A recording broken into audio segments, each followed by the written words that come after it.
Welcome to the Monday Morning Coach Show. Really awesome change of the intro. Really good job there, King James. I really like it. I'm your host, Willie Snyder, joined by my awesome co-host, Mr. King James Stallcup, and the creator of the Monday Morning Coach Show.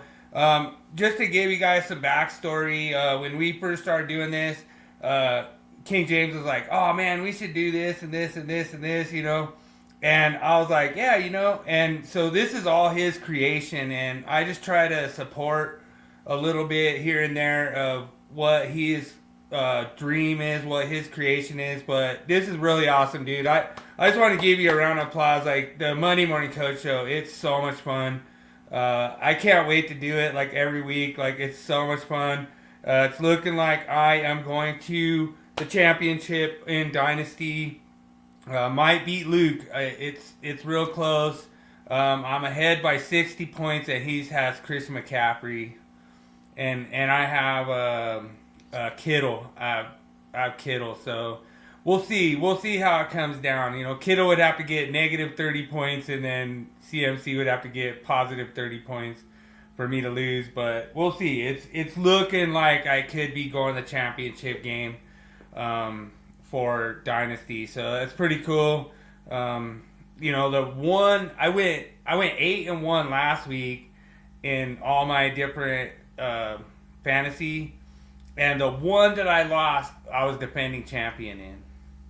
So it was kind of rough. In Rhinos League, I was defending champion. I lost, and it was crazy because Gibbs got 0 points, or he got 10, I think. But it was his worst game of the whole year. So it basically lost me the fantasy championship in Rhinos League. But like I say, I don't know if did you find a meme? Yep, I sure did. And this meme is for me. All right. You'll laugh when you see it. Probably bashing on the Broncos. No. This is going to roll right into the college football segment. So you'll like it. Here we go.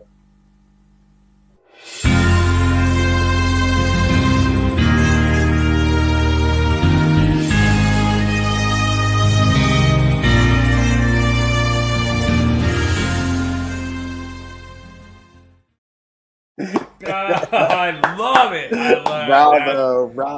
That's so awesome. So, before we roll into college football, we have just one little thing we want to talk about, NFL. And so we're going to do a little soundbite thing. We kind of do this a lot. Everyone knows how we kind of do it. And so if there's anything you want to talk about this, we'll roll into it. But this is like really controversial. And I guess we'll go into the details of it once we go into the audio, but let's check it out, James. Now we got to talk about, obviously, the incident that took place with the blue hair in the stands. DK Metcalf grabbed shirt of fan from Detroit in second quarter, and then side angle shows shove shirt, but certainly in a very aggressive manner. Blue hair guy celebrates immediately upon it happening because he knows everything that he was hoping to accomplish certainly gets accomplished. So I heard that DK Metcalf got suspended for 2 games. Yeah. And I don't know if you saw the whole thing go down, but to me personally, this is one of the craziest things that's happened in NFL this weekend. So I kind of wanted to bring it up on this show and just kind of get your reaction and see what you thought about it and see what your thoughts are on it. I think Metcalf should have left it alone. The guy, in my opinion, sort of when I was watching everything, it was pretty obvious to me he was trying to provoke him. And he needed to just back off from it. I can understand he's pissed off, but, first of all, my question would be, why was he even over there? True. Metcalf. That's my question.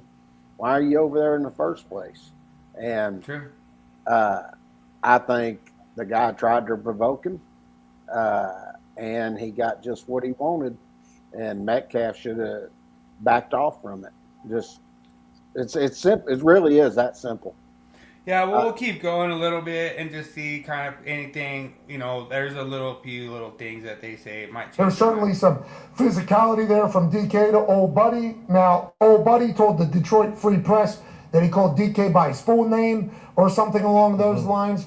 Now, DK's actual name on X is his full name, and then there was other reporters that have said, like, hey, I did a story on his name that seemingly not would get him this fired up to do this.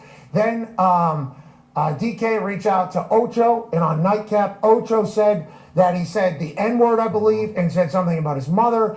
Obviously, the Pittsburgh Steelers have not said anything yet. I think they are probably waiting. We have not talked to the Pittsburgh Steelers, but we are assuming the Pittsburgh Steelers are going to wait for the NFL to say something first, and then the Pittsburgh Steelers will kind of just follow suit in the entirety. We assume that there's mics on DK, because he's $30 million a year guy. DK Metcalf, Steelers on his hopeful Super Bowl push. Aaron Rodgers' potential last season. I assume there's a lot of mics on a lot of people. So, and on the sidelines, there's a lot of boom mics. Yeah. So we assume there'll be some sort of investigation on what happened, how it happened. Mm-hmm. But obviously, you can't be touching fans at games. This is a nightmare for the NFL. This is not great news. But I think there'll be a lot more clarity, and I think everybody's probably waiting on that as it continues to roll on. Yeah. I don't know if I missed anything there. Nah, crazy situation. Obviously, you talked about the Tom Pelissero tweet, talked about the history there, and then I think some other fan nearby said they had their input. So, but right now, as she's saying until we hear some audio, if we ever do.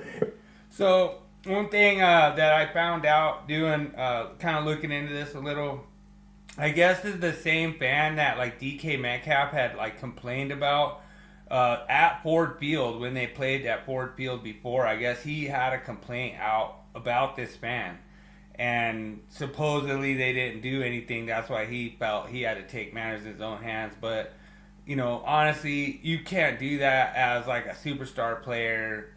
You just can't lose your cool like that. And obviously the fan rejoiced and cheered after it happened because he got the exact reaction he wanted. But not sure if there will be any audio that comes out of that. But I'll be honest, I don't care if audio comes out of it or not. The guy shouldn't have said it if he said it. I don't agree with what he said. But the fact is, Metcalf, he's an NFL player down on the field, and he went up and went after somebody in the stands. That's it.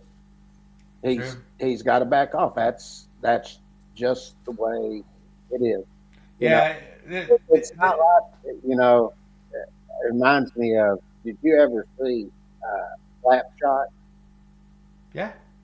And one of the fans said something to one of the brothers there, and they went up to the stands. There was a full fight and everything. Yeah. You're not going to get away with that in the NFL and today's culture and climate. And he should have just walked away. True. Matter Well, of that's fact, he could have said something back to him, whatever language he wanted to use towards him or anything. But when you go after him physically like that, that's where his problem comes in. Yeah, The and reaction this from is DK, almost that was the done. only thing I thought. It's only one word that I could see to get that type of reaction on the field. And then, hey, however you react. But outside of that, like you said, as a professional athlete, you got to kind of have some restraint. And the fans, got to be some line there with what can and can't be said. So Agreed. we always talk about it in public. Hey, once we came back, you can get punched in the mouth, and that also counts for people that are in uniform too. So we'll see how it plays out, and DK, we'll see how it plays out in the NFL as well. To that point about in real life, a lot of people on the internet have gotten very comfortable being chatty. That has become something. I think COVID expedited that because it was the only way to really communicate with people. So people got real comfortable with the shit. And we gave a warning as COVID ended, like, hey, remember now, in real life, people aren't just about the tweets and scrolling. Like, they actually hear it and they're there with you. And that first weekend back in live stadiums, boy, like the bodies hit the floor. Yeah. I mean, there was a lot of pent up, a lot happening around there. And we're not saying that's how this should be, but we are saying there's like a moral code, I believe. You have the fan code that you sign up for whenever you buy a ticket. It's in there. They run the entire thing. So whenever they do and find out what it is, I'm not saying that a fan should ever be grabbed, okay? Performer and audience, physicality, not good. Cannot happen. Actually cannot happen. But there are standards for both sides that are going to be obviously examined. And to your point, who knows if we ever find out what it is. I saw a guy take a helmet off, and Yeah, so I think that's probably a good way to end that segment. I just kind of want to get your reaction on that and kind of see what you thought. Obviously, the guy was like a Jeremy Weed man, just out there just yelling stuff to the stall cup, and Yep. like even though Weed man would not want to see the right cross of the stall cup. Like, you wouldn't go there just because that, we've already proved he's an idiot live a million times. And the Golden Gophers are not a great team. And, the Cowboys are a way better team. Texas is way better team. So, even though they're glorified ditch diggers, they're not going to resort to that action to, take violence into, that kind of thing, especially in Detroit. Like, to me, it's like, really, in Detroit, a guy with blue hair in Detroit, and I don't know. Should have walked away. Yeah. He could have called him some names, whatever. That's perfectly fine. But when the physical altercation started, that's when he got in trouble. That's just the gist of it. 100%. So one of my fantasy players is gone for the championship. So, sorry, DK, you're not going to be on my fantasy team, brother. Sorry. Going to have to bench you. So, yeah. that's the way I want to kind of start it. And you could do your college thing. But I just want to kind of bring up that whole crazy moment, NFL. There is some more crazy moments at NFL coming in this show. But I just wanted to bring up that first one as what I thought was the number one. People say that what we have coming up later in the show is our number one, but we'll go with your stuff. And like I say, college is really getting interesting now with the playoffs going on. I told you. All right, let me go ahead and cue it up. I'm going to talk about a few things this week. Sounds good.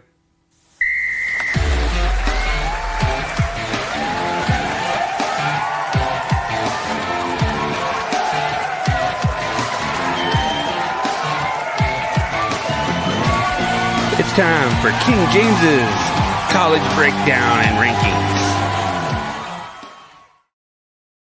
Okay, I didn't go through all the stats and everything this week. I was like, we're just going to talk about a few things. Yeah, and that's fine. Like, dude, that one with James Madison, what were we talking about? Like, I think it was like 51-0 or 50. Or it was way high score, like at halftime. Oh, it wasn't even a game. I turned it off, and it wasn't even a game, to be honest. Yeah. Which is what we said was going to happen. Yeah.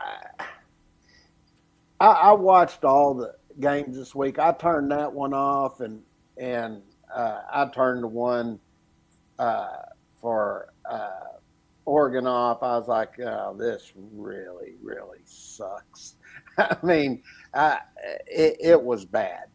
But they just didn't match up. But, like, you get, like, Notre Dame and Texas in there, you got an actual matchup. Oh, yeah. It's just ridiculous. Well, that's going to bring me to this. Okay. So, and I had posted this a while back when all this started. And what is the criterion principles of the football playoff committee? Mm-hmm. Now, granted, they had to take Tulane, and they had to take James Madison. That's because ACC sucked, and and I said this. I said Texas was way better, I thought, than A&M and Oklahoma. I even thought Vanderbilt was there, Notre Dame. I mean, I could have looked at this a lot of different ways. I mean, there really was a lot of different ways to look at this. So when you sort of looked at this and you started breaking down the games and how many people are watching and all of that. One of the things I was sort of curious of when I first started looking at this is what was the viewership? Oh, real quick, I don't want to like interrupt you or anything, but I need to do Daniel J's Monday night prediction. We have San Francisco and Indianapolis getting ready to start here in a minute or something. I think I'm gonna take San Fran. I think I'm gonna go with San Francisco. Yeah, good call. I just think it would probably do better. All I right. think they're a better team. I was sort of surprised this week. I thought it was incredible watching Seattle. I was, I mean, that was something. So Yeah. uh, I think that was a really good one. And Well, see, the thing is that San Fran can sneaky get in as the division champion because they already beat Seattle. hmm So if San Fran wins out, they could be division champion. Like yeah, that's crazy. The Rams are playing awesome football right now, and then they lost. So well, that was just something I just saw, and I didn't want to interrupt your college segment, but I think you are 100% correct when it comes to their principles and everything else. I don't see why they couldn't have kicked out Tulane and James Madison with that principle as being like strength of schedule.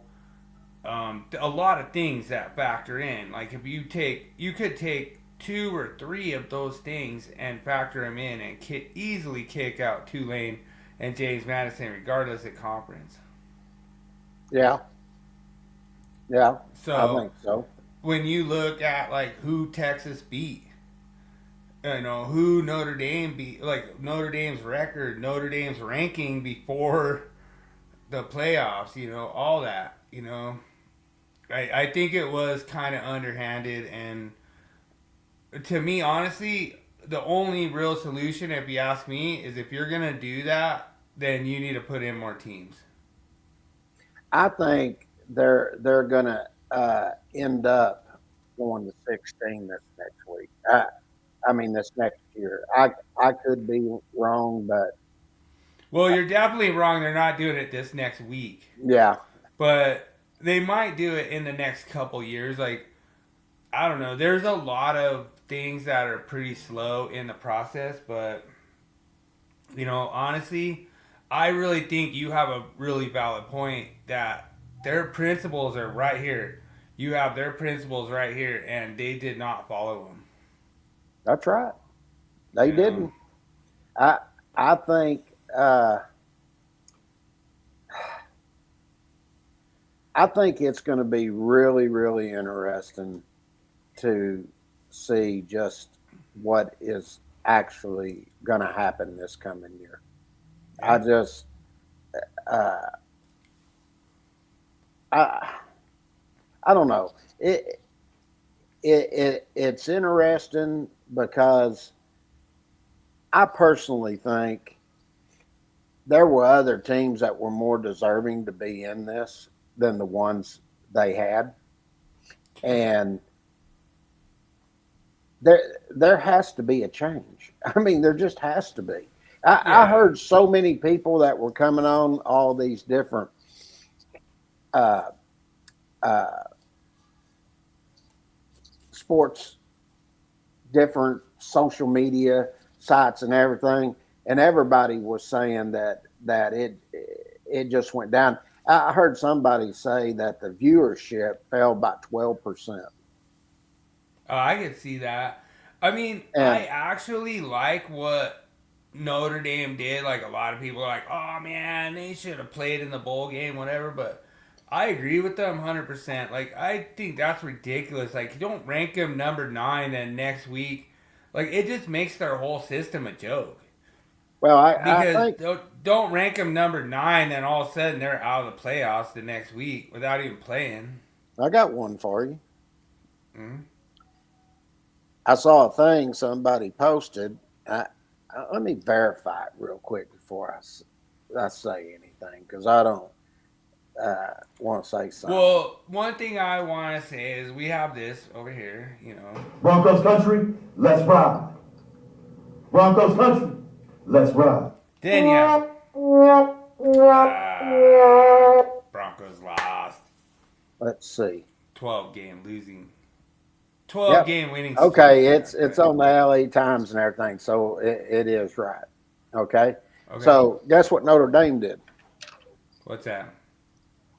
They have taken and backed out of playing USC next year. Really? Yeah. And they replaced them with Brigham Young. Okay. I think Brigham Young would be easier to beat than USC, but Yeah. 100%.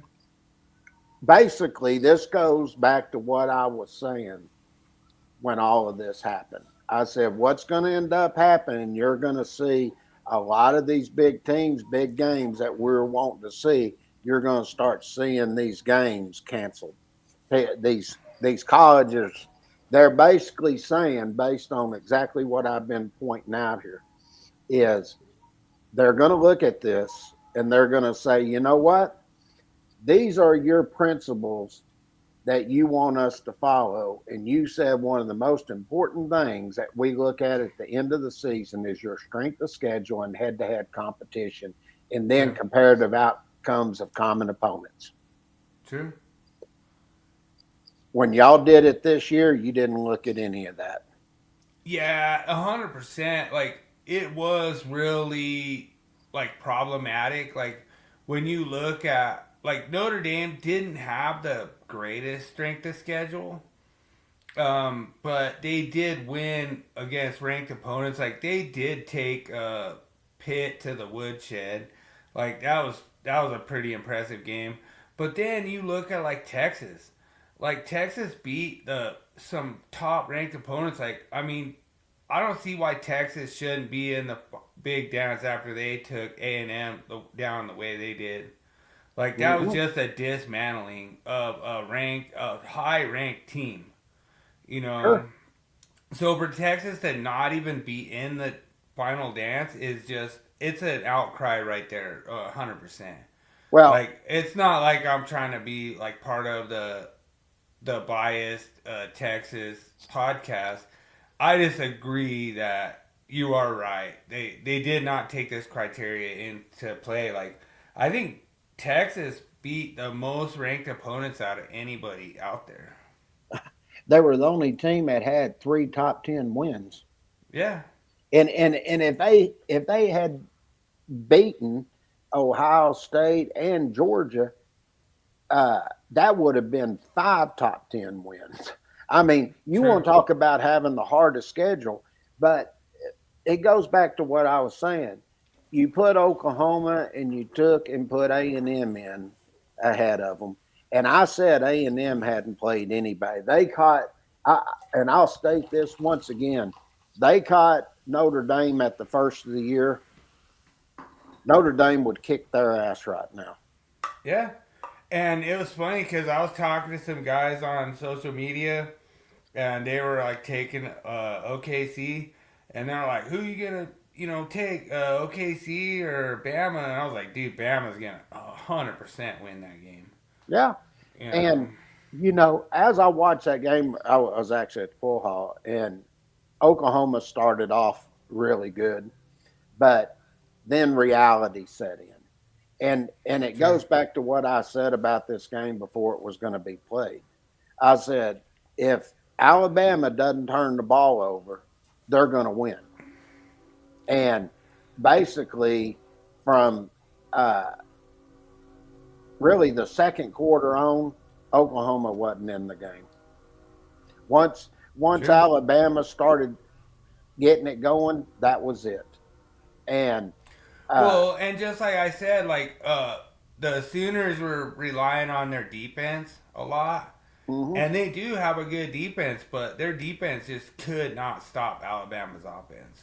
No, And that's why I said that they were lucky to win the first time. I stated that. I mean, they were down there twice and screwed up Alabama. Alabama should have won that game. But even as I looked at this game, I mean, Oklahoma's playing at home and they got beat by 2 scores. They shouldn't have been in the playoffs.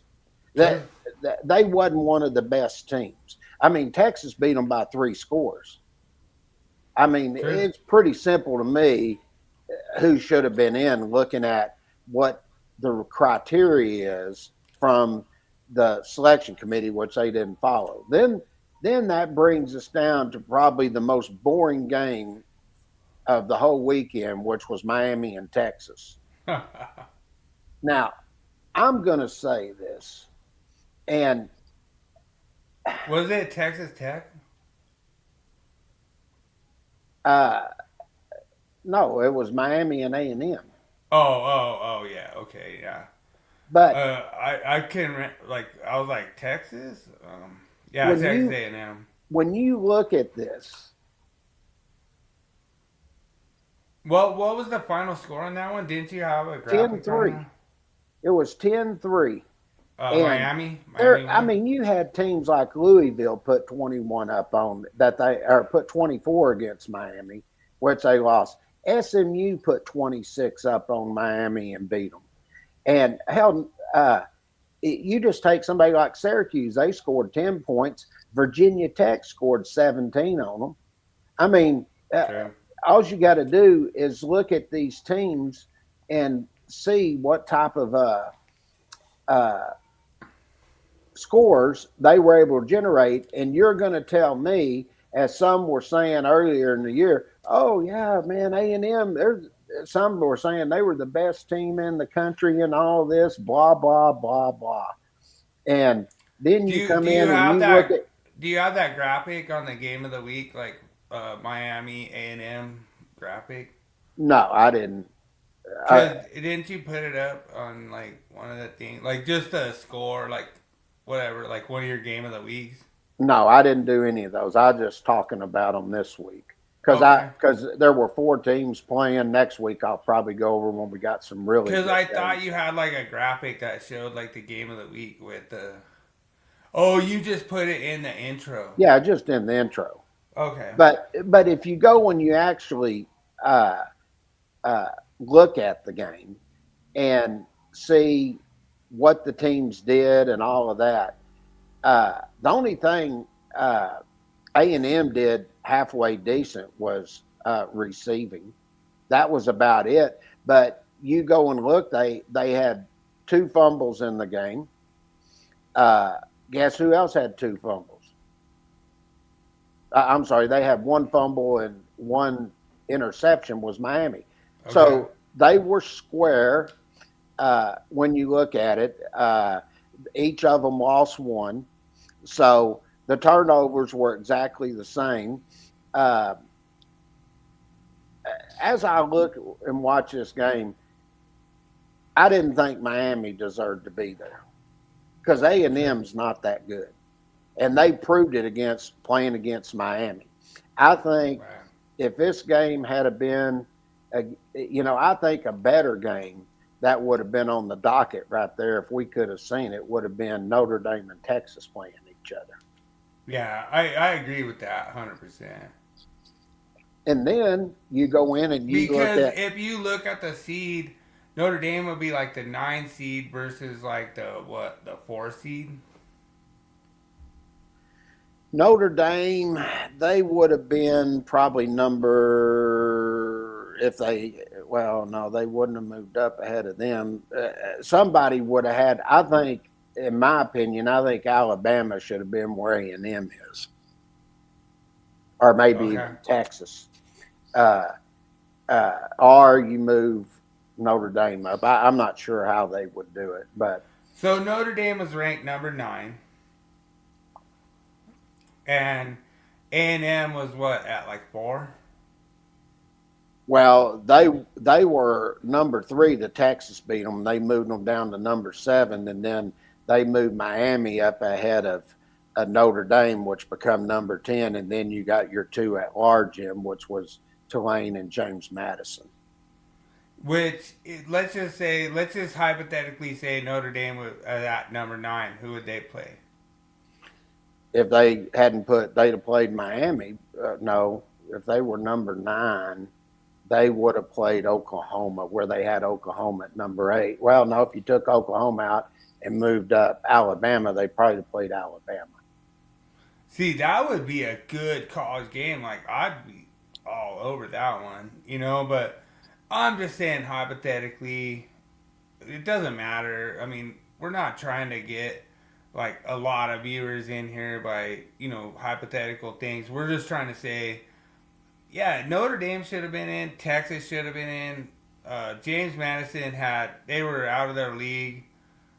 Tulane was out of their league. Well, you look at Ole Miss and Tulane. Ole Miss, I mean, they whooped the hell out of Tulane. I mean, at the third quarter, I mean, it was 27-3, and then Ole Miss put 2 more on to make it 41, and then Tulane got 1 touchdown. Then whoopie freaking dude. And then when you take and look at Oregon was up so high they were playing their freaking subs and everything the fourth quarter, and James Madison was able to put 14 up to make it look like it was a game. But if you actually look at it, they really started letting James Madison off the hook, about midway through the third. And even after the third quarter, they had 20 points. But, I mean, you look at Oregon, they only scored 3 points in the fourth quarter. They were up 48-20. That game was freaking over. Yeah, 100%. Looks like I just scored touchdown on fantasy. Looks like San Fran's on the board now. Kittle just scored touchdown for fantasy. So all you guys over there in fantasy world, Kittle is on the board now. So you look at what's coming up. Okay, so on the 31st, we'll have at 2:00. You'll have Texas and Michigan playing. Number 13, 18. You're going to see a lot of subs playing this game. Just get ready for it, because Michigan, 3 of their top players are not playing. They're getting ready for the draft. So, and Texas, a lot of their good players, especially on defense, a lot of them have declared for the draft. Their starting corner, their linebacker. I mean, you're going to get to see a lot. If you're for one of those teams, you're going to get to see the future, basically. So then that brings us at 6:30 on the 31st, which, of course, New Year's Eve. You're going to have Miami and Ohio State playing at 6:30. I think Ohio State's going to kick the hell out of them. Right. If Miami could only put 10 up on A&M, I don't think Miami's going to be able to stop that offense, Ohio State, like they did A&M. A&M's not a top team. Yeah, I agree with that. I mean, we've had like basic. We've had problems with this whole process, and so when you guys look at their principles that they want to follow, they didn't follow them this year. We don't know why. We don't know why they didn't follow their own principles. Because they wanted certain teams in. If you ask me, Notre Dame and Texas should have been in. Then I think you have the 12 best teams. I did too. I believe that. But I will tell you that on January 1st at 11 o'clock, the game I'm looking forward to watching, because I just want to see just how good they really are, is Oregon and Tech playing each other. I want to see if Tech is that good. Right. I'm interested in watching that game. And then you got at 3 o'clock, you got Alabama and Indiana. And I think it's going to go a long way to showing if Alabama is really good, because Indiana right now, their number 1 team, And I'm just curious of that. And if Indiana plays up to what they think, I think Indiana's going to win that. This may shock people, but I think Tech's going to beat Oregon. I don't know why, but I'm taking Tech and I'm taking Indiana. And then you got Ole Miss and Georgia, and I think Georgia's going to win that one. True. Yeah, I mean, that's going to be interesting because Texas Tech has really, they're pretty much outside this whole league too, you know? Yeah. Like, and when you look at like what you just talked about, I thought was really good is you have Notre Dame going against BYU. I think that is probably maybe a little bit of no fair because Notre Dame's gonna bring the heat against BYU. Yeah. And then if that is like gonna win them a championship and they're gonna be like the number 8 seed or the number 5 seed or whatever it is, you know, Notre Dame's gonna take that all day. I honestly think you're going to see some more games canceled before then. Well, like you look at like I don't know, I'd be more scared of USC if I was Notre Dame than BYU. I would too. You know, And so they're saying, and it goes back to what I was saying. The playoff selection committee, you caused this. Yep. And that's being kind. But I've made this statement many times on here. The playoff selection committee basically run the earlier season games. There won't be any more big games, and I'm gonna be honest. If I was an athletic director, I wouldn't play those games either, because you just proved to everybody that you don't care. True. It's all about the record. You didn't follow your own criteria, and if you're not going to follow your own criteria, then why the hell would any college athletic program want to schedule them games so you could just make money? True. I mean, it really is that simple.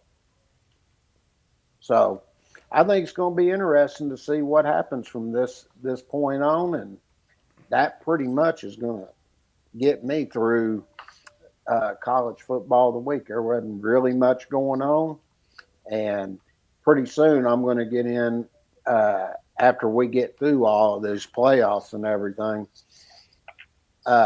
We'll start looking at the top recruiting classes and going through that stuff. True. And so this week we have two really cool games that went down. What was the percentage of the Dallas Cowboys making the playoffs now? Did you track that? I didn't have to track it. It's 0. Oh, what? I thought it was like 0.05. No, I ain't getting in. There ain't no way. All right. Well, so I wanted to see if the Cowboys still had a chance. You know, like, nope. Like, all right, there's a 99.9% chance that you're not getting the playoffs, but, you know, so you're telling me there's a chance. I was going to get the audio. I was trying to look for it. I was going to get an audio to be like, Dumb and Dumber. so you're telling me there's a chance, but, you know, like I said, there's probably not a chance on that one. But, you know, like I say, I'll look for this soundbite that I have here. And like I say, we can roll into. I think it's going to be pretty interesting because, well, you're going to get into it in a little bit, but Green Bay, I don't know what's going on them. You know, Parsons is out; they're struggling, blah blah blah. But if there's a possibility that they could struggle their next 2 games, they don't pick it up, and if they do that, Texas is going to end up, or the Cowboys are going to end up getting 2 pretty high draft picks. True. So anyway, that I'll get you started on game of the week. All right, let's do it.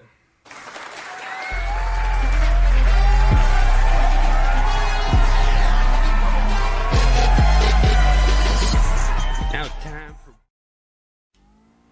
All right, so that was way faster than I anticipated. I wasn't expecting that. I did it wrong. All right, but trying to do all this new stuff, and I freaking screwed up. all right, so I'm just gonna go through like the NFL playoff standings.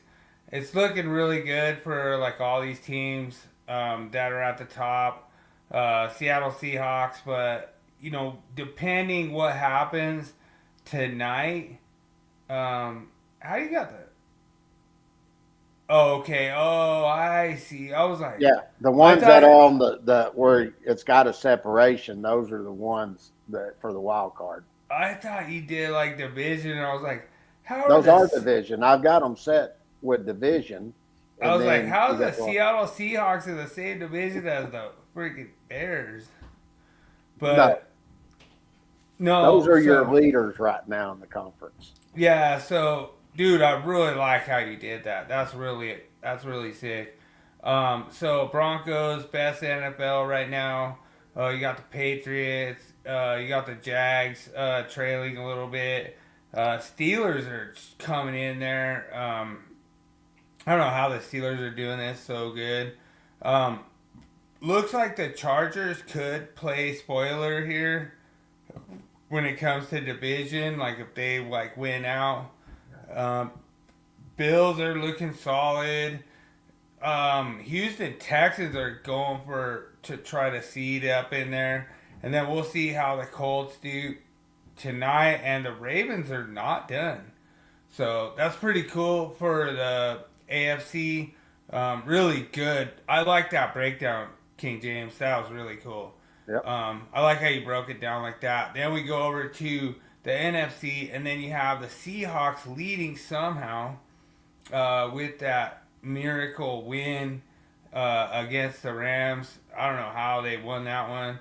Then you have the Bears, which is the winner of the final countdown tonight. The Eagles, which is our game of the week this week. Carolina Panthers, who I don't know how they're still in it, against the Buccaneers. Then you have the Rams, the Niners, the Pack, and the Lions. And the Lions are on the outside looking in at this point. That's really rough for the Lions. Mm-hmm. So, did you want to go to the game of the week? Yeah, I've got it all set up for you. All right. All right. And your game of the week was Philadelphia and Washington. Yeah. And it's a little hard to see the stats and stuff, but final play before the warning. Yeah, so here's how it went down right here. Johnson gets just let me know if there's anything you want to stop. See what we give credit to right there. Looks like Nolan Smith. No coach in the league understands the value of explosive plays more than Nick Sirianni. This is 3rd and 20. Johnson loading up, going deep. And pass interference going to get caught on Keely Ringo as he gave Traylon Burks a shot at a deep ball. This is like the last 2 minutes of the game. Automatic first down. Yeah, pretty easy call there, and just simply putting it up for grabs and letting Burks just go try to make a play on it, and Ringo just loses track of where the ball is and has no choice but to grab him around the waist. It's Chris Rodriguez. Stepped out of a tackle and got in for the touchdown. Do something to the actual kick, whether it's change, allowing the guys to run up or shorten the distance. Gonna run it in here with McNichols for 2. There's a lot of thoughts that are. So just to let everyone know, the Commanders are like well behind, so they actually went down the field, scored touchdown, then scored 2-point conversion. So I think it was like 18. So they're not down by too much. You let the kicking team go back to having a 5-yard run up because they have the potential for an explosive play every snap. Well, they've repeated as champs of the West, and now their sights set on repeating as Super Bowl champions. Nick Sirianni's Eagles The first team to win the East back-to-back years since McNabb's Eagles did it 4 years in a row at the start of the century.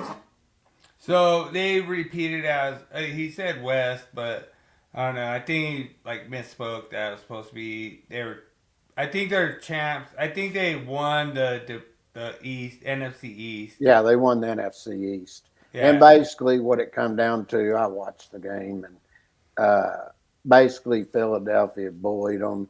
They had 207 yards rushing. That was really the difference in the game. Sure. Philadelphia did have one fumble by Jaden Hurts, but when you look at it as far as defense, it was all pretty even. They put pressure on Washington. I mean, they did hit the quarterback 4 times. They had 2 sacks and 5 tackles for loss. So they actually played better defense. But what it really come down to was Philadelphia just shoved it down their throat. That's basically what it come down to. 100%. And Philadelphia, when you go and you look at special teams, it was all pretty much the same. The only difference is Philadelphia kicker Jake Elliott, he did miss 2 field goals. That was so it would have been a little different. But other than that was pretty much it. All right. So we will move on to the final countdown. That last thing that. All right. Yeah. Let's do it.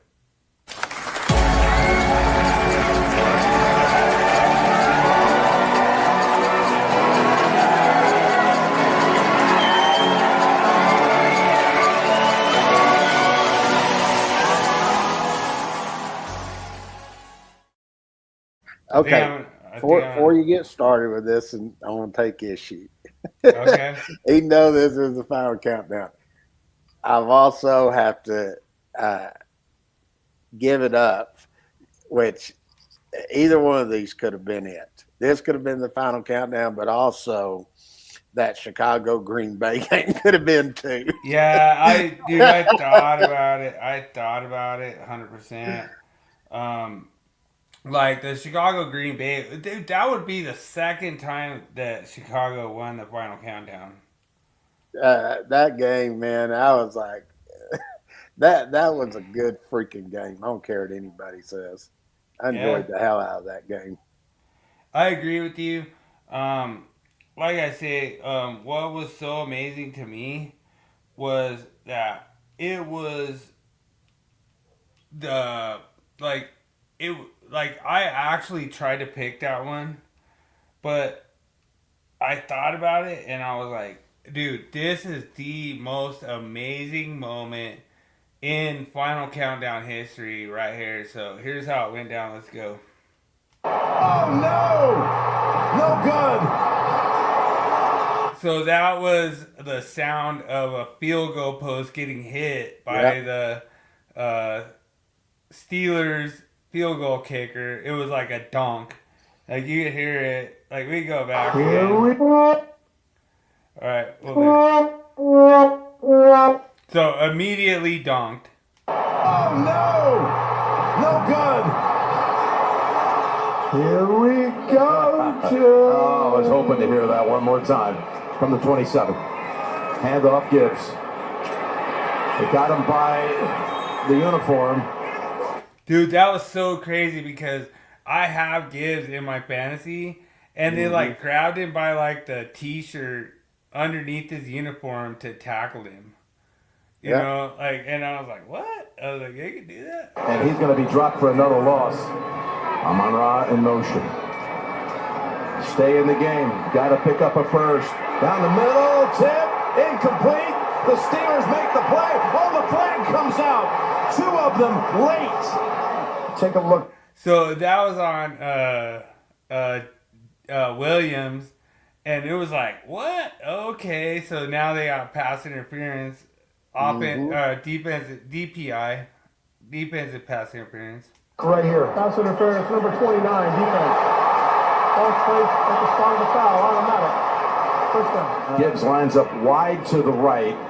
Now they're going to bring him in. And nobody motions with him, so you know it's zone. Back over to Amon-Ra. Amon-Ra's got a blocker out in front. Amon-Ra to the 20. Being pushed from behind. And he's down to the 10-yard line. Down to the 12 for a 2nd and 10. And cover 0 means everyone blitzes, no help. Barely got that off in time. Tesla to the 10, to the 5, and down to the 1-yard line. And again, Steelers, if they get any time, they'll have no timeouts to play with. Here with 25 seconds. Goff rolling, and throwing, wide open. St. Brown with the touchdown, and the Lions have come all the way back. So now they call offensive pass interference. I didn't get this whole thing. Like, I went and watched it a whole bunch of times. I didn't get it. I don't see where the offensive pass interference was, but they called it offensive pass interference. Yep.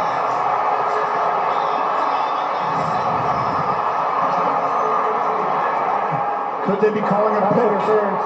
Number 18, offense. 10-yard penalty. Replay first down. Wow, after this place went wild from the 16. 1st and goal, 22 seconds. They got to back out here. Across the middle, they've got Gibbs.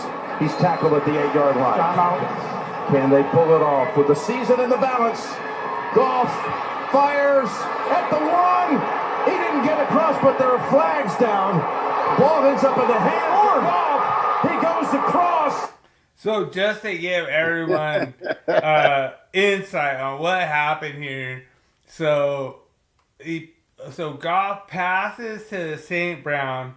St. Brown gets stopped, then Shovel passes it back to Goff, who's just somehow managed to be running by, and then he goes in the end zone and scores a touchdown. Like, ridiculous. Ridiculous. Did they have a whistle first? There's so many things on this level that I just saw. Could be offensive pass interference, actually. And then they actually did score. When did the whistle get blown? Oh, too much for me. You go ahead. Rodgers thinks it's over. They're discussing it because it's a unique rule. They're looking up I think here. they're going to call offensive pass interference. Let's hear the call right here. What a major call. The ruling on the field is a touchdown, however. Pass interference. Number 14 on the offense. By rule, that penalty is not enforced and there is no replay. The game is over. There is no touchdown. Whoa! The OPI on number 14 negates the penalty. There is no replay. The game is over. The OPI ends it. They even conceded, Gene, that Goff had scored a touchdown. As bizarre as it gets.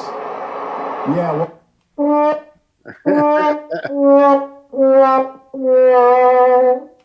Dude, that was crazy. I don't know.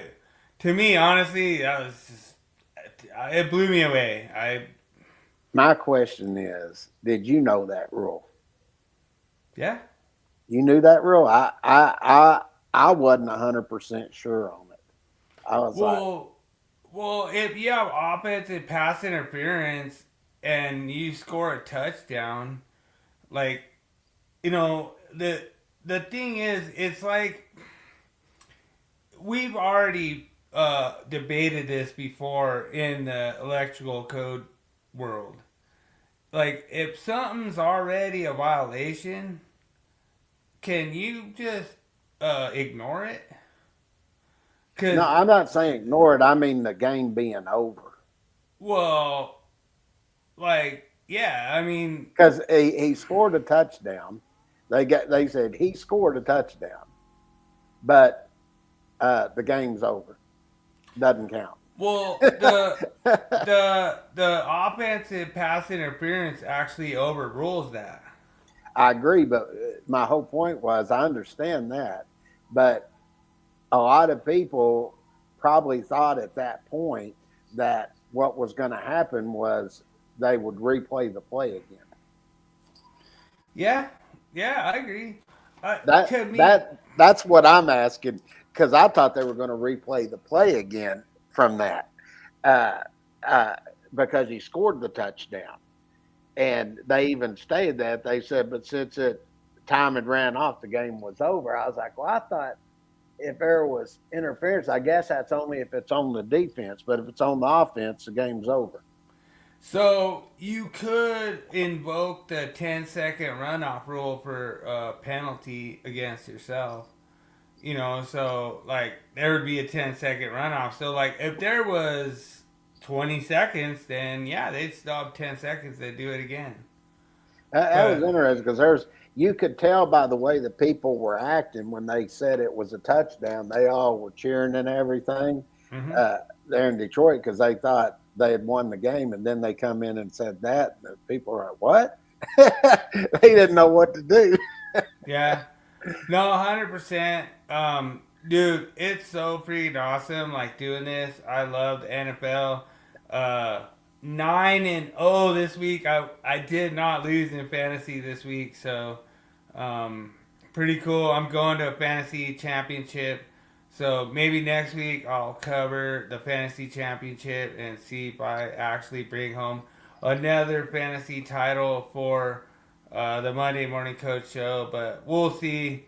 It's really fun doing it, and like I say, I would love to get you in there, but you just can't do all Cowboys for your fantasy. Like that's what you want to do, and you can't just do that. No, when I do after we get through the playoffs and everything, I'll be doing like I'll do like 20 each week for the draft, top 20 players as I'm viewing it, and from college, and then go from there and just talk about it. And then when we're getting close to the draft, we'll take and do maybe 5 teams each week, or do a division each week on the players they looking at drafting and everything, for positions of need.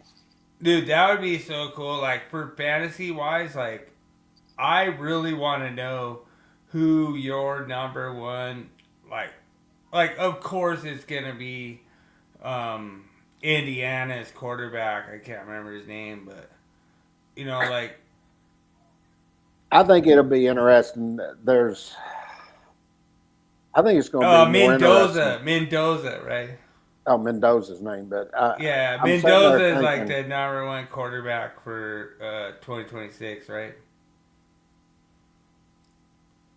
I would think so. I hadn't broke it down yet, but more than likely, he's probably the number one pick. So we'll try to do that, like especially for fantasy wise, because I want to know who I'm picking to give me another title for 2026 because I only have one title so far. But yeah, and I'd say give it up to New England this week too. Yeah, take care of business. Yeah, 100%. So I really appreciate everyone joining the Monday Morning Coach Show. I got a new guitar this week, so I'll be telling King James about it, and he'll be complaining about how he's better at guitar than me. But we'll see. We'll see what happens, and maybe I'll show him a song, and he'll say it sounds just like Stevie Nicks, the chick that he met in a Dallas bar sometime. But that was quite a while back. Yeah, so it's a lot of fun having a bunch of inside jokes with you guys, have a bunch of inside jokes with King James. And King James is the original King James because he played basketball way before LeBron. But, that goes into the whole inside joke part of it. Appreciate you guys joining us. It means a lot to come in here on Monday Night Football. Every time we're live, there's football on, but you guys still hang out with us, and we'll still talk about the game. And like I say, I'm going to take the Niners this week, and like I say, I didn't see Daniel in here, but King James is taking Niners. It's the holidays. Everybody's busy. Hell, I still got to go just buy 2 more things and be done with all the shopping and everything. And then I got to go Wednesday, pick up all the freaking food because all the kids stuff coming over on Christmas night. So, all right. Well, thanks so much, everyone, for joining us. Appreciate you, King James, for putting this together. We really love talking football, and if you guys have anything you want to talk football, throw it in the comments, and we will address it on another stream. And I don't have anything else, bro. Me neither. I'm ready to go eat. I'm freaking hungry. Yeah. Well, go Niners. Niners. Peace. Everybody have Yeah. a good week. See y'all next Monday. Deuces.